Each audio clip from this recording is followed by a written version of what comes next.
Good morning, everyone. Now, this thing's very heavy. Okay, I'll take that off there. This thing is very heavy.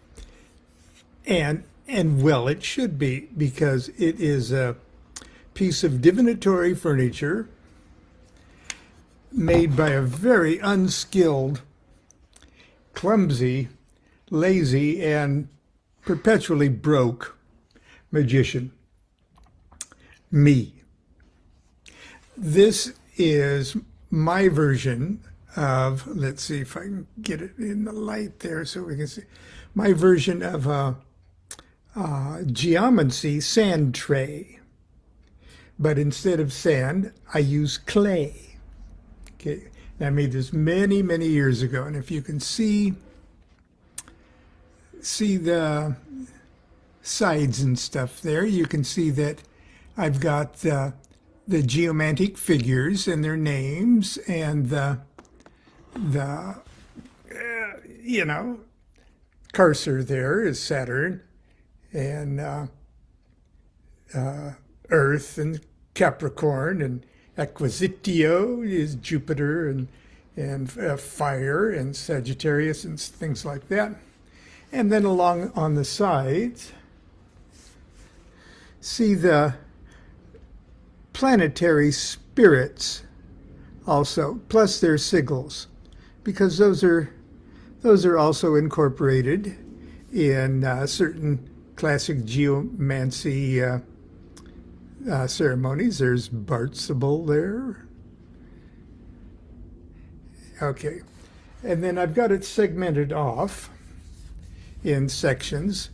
There's a total of 16 lines, and every 4 line constructs a 4-tiered device of either 1 dot or 2 dots, and that's how the 16 geomantic symbols are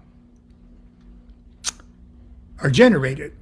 And so what I do is I take a nice spatula and make it this nice and smooth, except for the deep lines of demarcations. These vertical ones here will generate the figures, the mothers, the daughters, and the nephews, and just people that come over at holidays. And these lines here, the horizontal lines, are perfectly clear. Then I take this arrow from one of Jean-Paul's little toys, and I put a bunch of Hebrew things associated with Earth, all the divine names and things like that. And I made a nice little, can you see how many years? This is at least 40 years old. 45 years old probably by now. And then I take my stick, okay, and after doing an earth invocation, drawing an earth pentagram, and depending on the nature of my question, I choose one of these planetary spirits to be sort of control my guide my stick, as we say in the OTO. Forgive me, I couldn't help myself. And then I just randomly poke the shit out of my clay thing here until I feel the spirit stops. And then I see all the little dots now inside that each of those horizontal lines. I count those dots, and if they're odd, they turn into a single dot, and if they're even, they become 2 dots. And with that, I generate, out of those 16 lines, I generate 4 mother figures. And then I start adding the mother figures together, the heads, the shoulders, the body, the feet. And then to create 4 more sets. And then I add the mother's heads and the daughter's head together. And if they're odd, I generate 1 dot. And if they're even, generate 2 dots. And then I join those together. Well, anyway, there's a process whereby you join together and create 12 geomantic figures, which you project on a horoscope. Am I losing you? I tell you who explains this really good. 2 people. Stephen Skinner, in a book that he wrote that I don't think you can get anymore, and my good friend, John Michael Greer, who wrote The Art and Practice of Geomancy, perhaps the single best book on this subject. And because it's Earth Day, you knew I was going to come around to it. Because it's Earth Day, and because geomancy is such a magical thing, my good friend John Michael Greer, 1,000,000 years ago, asked me to write the introduction, or the foreword, I guess. Yes, it was his foreword to his 2009 edition of Geomancy, the Art and Practice of Geomancy. If you don't have it, and you're even remotely interested in this, I want you to do 2 things. I want you to buy John's book. You can get it on Kindle, but it's not something you want really on Kindle. Just buy the paperback. John Michael Greer. And let's see, who is it by? I think it is, let's see, it's Wiser book, okay? And the second thing I want you to do, if you don't already have it, get my book, Allow Me to Introduce. It says An Insider's Guide to the Occult. It's that, but it's 35, now 40 years of some of my best short work that served as the forewords, the introductions, the prefaces to some of the best books on magic and the occult and tarot and things like that of others. I've been lucky over the years to be asked to pen the forward. Some of the things were some of the very books that originally got me into this whole wild and crazy things. I get to introduce the very entry drugs of my magical career. Be that as it may, I'm going to read you the introduction or the foreword. And this is to the art and practice of geomancy, divination, magic, and earth wisdom of the Renaissance by John Michael Greer. I started off with an epigram from Francis Bendick, and I believe that was Aleister Crowley himself. And it was taken from his essay, The Earth, and it being Earth Day. I love the earth. The driver pretended he didn't hear me. from the moment he collected me at the airport in Bristol, he allowed me to sit silently and be seduced by the charm and splendor of southwest England's green and pleasant pastures. Radstock, and I'm not sure how the English should correctly, you never know how the English pronounce things. It might be Redstock, but I digress. Radstock, near Bath, in Somerset, was my destination. It was an area of the UK I'd never visited before, so I had no idea how long I'd be able to savor my chauffeured religious experience. Never had I seen so many shades of green in my life. It felt like I was living inside the swelling phrases of Blake's great national hymn, Jerusalem. A countenance divine did indeed shine forth upon these clouded hills. This was heaven on earth. No, it was heaven of earth. I rolled down the window and inhaled the perfume of grass and soil warmed by the sun of mid-July. I love the earth, I said again, this time under my breath. I closed my eyes as if to take a snapshot of that moment, and was surprised to feel a tear burst over the lower lash of my right eye and coolly evaporate in the wind as it ran down my cheek.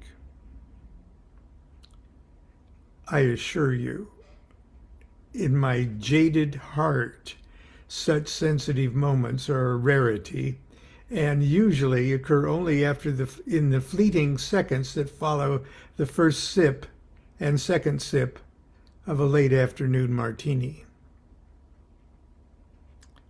This day's rapture was more likely induced by the stress and debauchery of visiting 5 countries in 7 days and the realization that after this lecture, I'd be returning home to my own bed. Whatever the cause, I was drunk on earth and wished the driver would stop the car that I might stretch out in a field and soak the verdant ground with my tears of love. The mental image of such an awkward and unseemly act immediately erased such daydreams. But for the first time in my life, I realized deep down to the very core of my soul that the earth is a living, breathing, conscious being, an intelligence, a god, a goddess, and that I was her child. My flesh, her soil and mantle, my blood, her rivers and streams and seas, my bones, her stones and mountains, my heartbeat, her molten core, my soul, one with her soul. What more palpable deity could humanity seek? What God more wonderful, more worthy of our awe, our gratitude, our prayers? We must certainly honor the sun as the ultimate source of light and life, but without earth to reflect the solar glory, without earth and her manifold creatures, Sol Invictus would remain eternally a god unworshipped.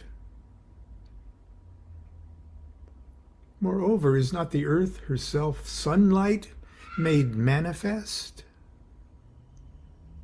Earth is the climax of spirit's descent into matter, the magical lowest low that contains not only a spark of the highest high, but everything else between. Earth is the alchemical laboratory that transmutes light into life.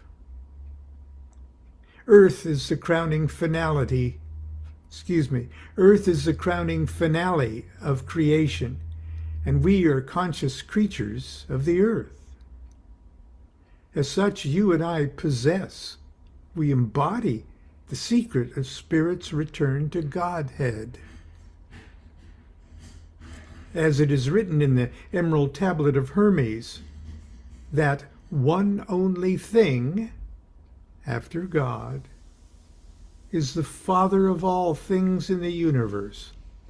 Its power is perfect after it has been united to a spiritus earth. It's humanity's most ancient and self-evident fact of life. The sun is our father, the earth is our mother. And no matter how gender-neutral our culture may strive to become, it is the mother who first hears our cries. It is the mother who first responds to our needs. It is the mother who first answers our questions. How ironic it is that as we grow into headstrong youngsters, we become less and less inclined to listen to the voice of our mother. As hormone-blinded adolescents, we embarrassedly shun her counsel and ridicule her prophetic warnings regarding the dire consequences of our shortcomings and foolish behavior. As self-absorbed young adults, we shut our minds completely to the possibility that she could in any way understand what our life is like, or what is or is not in our best interest. It is not until we have reached a significant level of maturity that we realize that we have been blessed since birth with our own personal omniscient oracle, one whose unconditional love for us is beyond all human comprehension.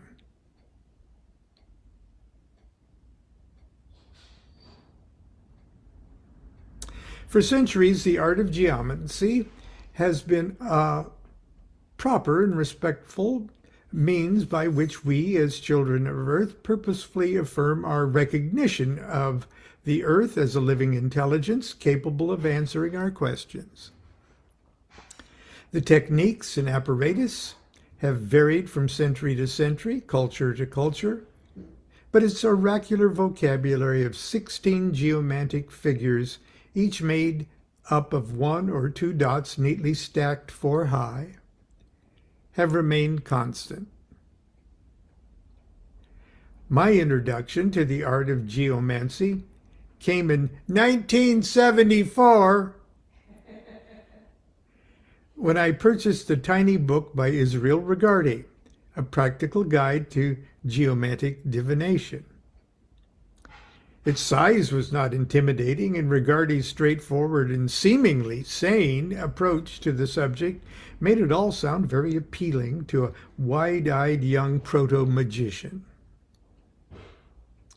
An added attraction was the fact that geomancy had been, at the turn of the 20th century, a favorite oracle of members and adepts of the Golden Dawn. And oh, how I wanted to be like one of those Golden Dawn guys.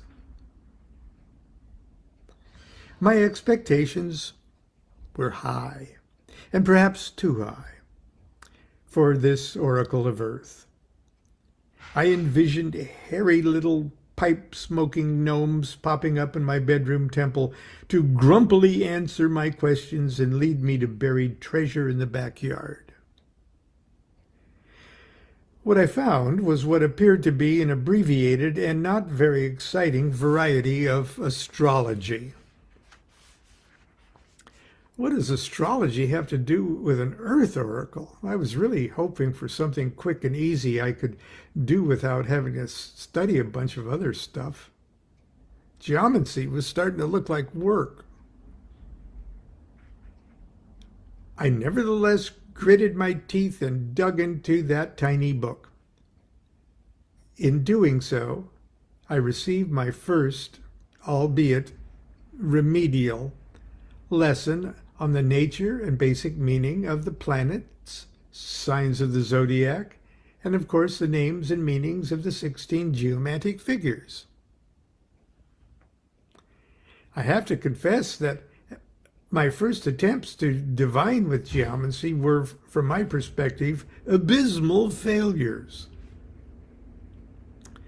Not only did I not know enough about astrology to get a clear answer out of the chart that my dot juggling had generated, but my interpretation of what I thought I did understand turned out to be patently wrong, as future events proved in objective reality.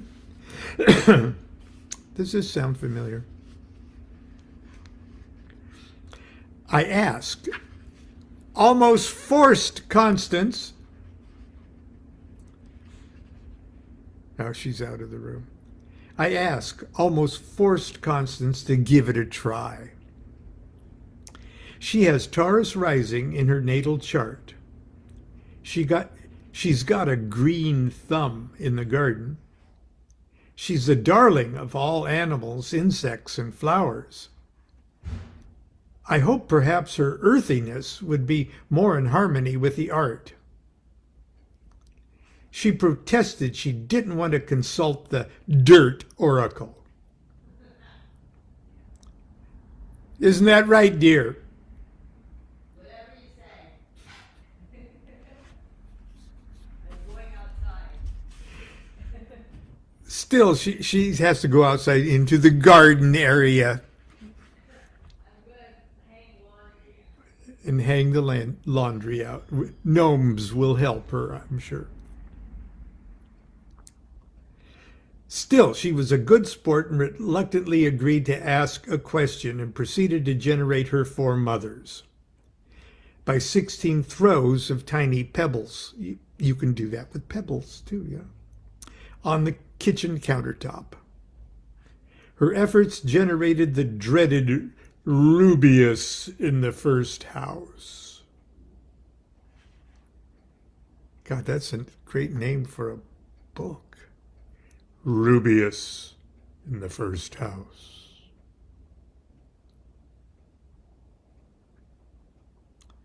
But I digress. Ouch, that's bad. When that happens, the book told us we are supposed to abandon the operation and not try again for hours. It's the geomantic equivalent of the gypsy fortune teller saying, I see nothing. Go! Now, leave my tent. That did it for Constance, and pretty much for me too. It would be a dozen years again before I developed any serious interest in the art of geomancy. Again, it was called the Oracle of Geomancy, Techniques of Earth Divination by Stephen Skinner. That triggered my interest. It was a clear and thorough overview of the basics and much longer and more involved than Rigardi's little book. Most importantly for me, it provided many helpful tables, examples, and ways one could arrive at simple answers to simple questions. On board the geomancy train, once again, I set out to construct a tray, which I just showed you, specifically designed for geomantic divinations. Actually, it's a very shallow wooden box, 18 inches square and 2 inches deep. I lined the bottom with a thick layer of modeling clay, like we get it in grade school. I bought a few packages and started packing them in. I Eventually adorned the top and outer layers of the walls with 16 geomantic symbols and the names and sigils of spirits, along with their planetary and astrological symbols. I just showed you. It looks very funky, but it's all there. With a pointed stick, I marked out 16 horizontal bands of clay. During the geomantic operations, I used the same stick to poke random marks within the bands to arrive at the initial 4 mother figures. I reserved part of the clay surface to accommodate the mothers and 12 other figures that they generate. The deep permanent lines on the surface of the clay made it possible to execute the figure generating part of the operation entirely in clay without resorting to pencil and paper. I have to admit it looked pretty magical, and it works marvelously well. The feeling that I'm working directly with Earth is powerful and unmistakable.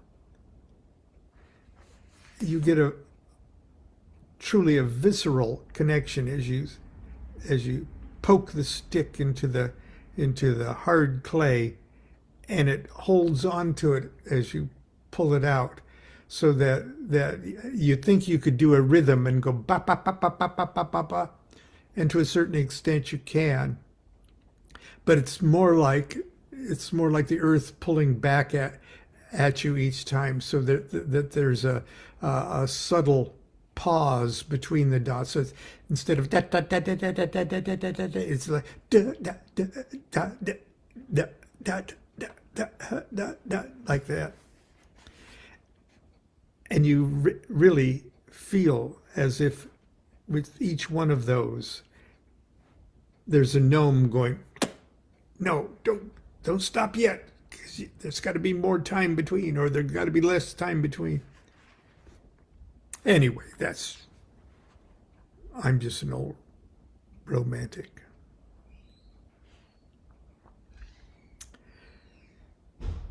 Finally, I made it peace with geomancy, and with the help of Skinner's book, started cautiously to consult the clay for insights on personal issues that I determined were of an earthly nature.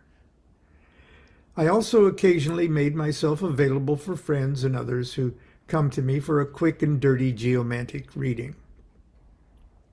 Still, I was not yet a passionate devotee of the art. The works of Rigardi and Skinner helped me understand how the forces, energies, intelligences, and spirits of the planets and zodiac signs could speak through the element of Earth. I was comfortable enough with the theory, but neither book had sparked the flame of true spiritual romance in my magical soul. I had not yet connected my heartfelt love of the Earth to the cold manipulations of dots on a slab of clay. That catalyst would eventually provide this magical link for me. That catalyst was the book, The Art and Practice of Geomantic Divination, or the book you are now reading. When the publisher asked if I would write this forward, I was delighted to accept and immediately asked to send along the manuscript. I believe the author, John Michael Greer, to be one of the most knowledgeable and brilliant esoteric scholars alive today. He is also a friend and a lodge brother whom I see far too infrequently. I do not exaggerate. I could listen to John Michael Greer talk all day and all night. His wit and insight breathes life into the movements and personalities of the dusty esoteric past. It is though he is the time-traveling custodian of the Library of Alexandria, or a medieval magician, or a Renaissance magus, transported through time to share with us the brilliance and relevance of our rich spiritual ancestry.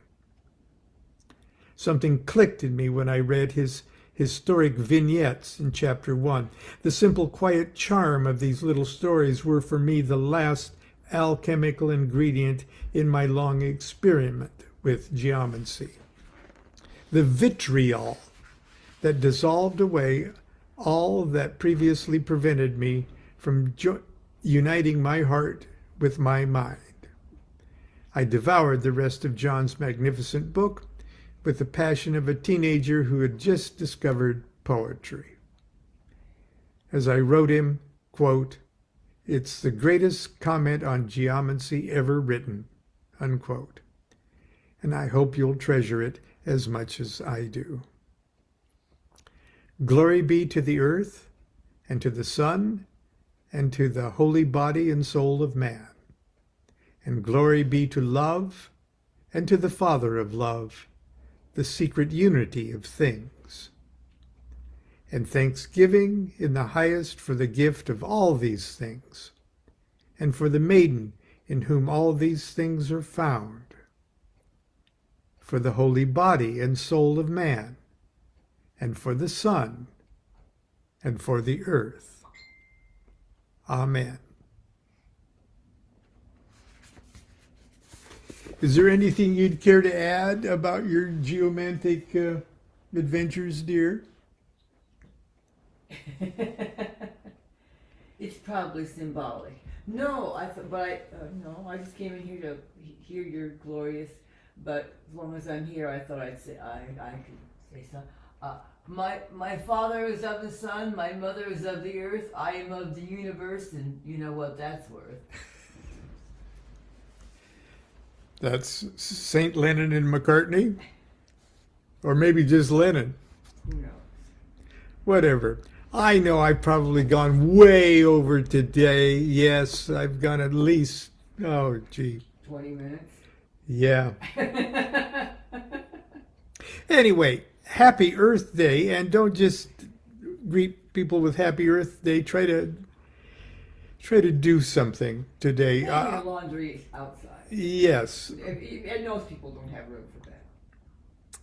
I was just thrilled and pleased no end that I think it's this weekend that at Boleskine House they're planting trees, and they're literally turning the grounds into the Loch Ness area's largest wildflower meadow. They're doing wonderful work with that project in Scotland.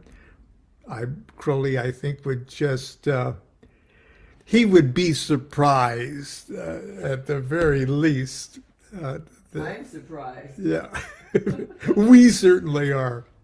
Okay, but it's a wonderful, wonderful project, and perfect for Earth Day, and let every day be Earth Day. Until tomorrow, for Saturday morning cartoons, continue to be good to yourself and be good to each other. Do what thou wilt shall be the whole of the law. Love is the law, love under will.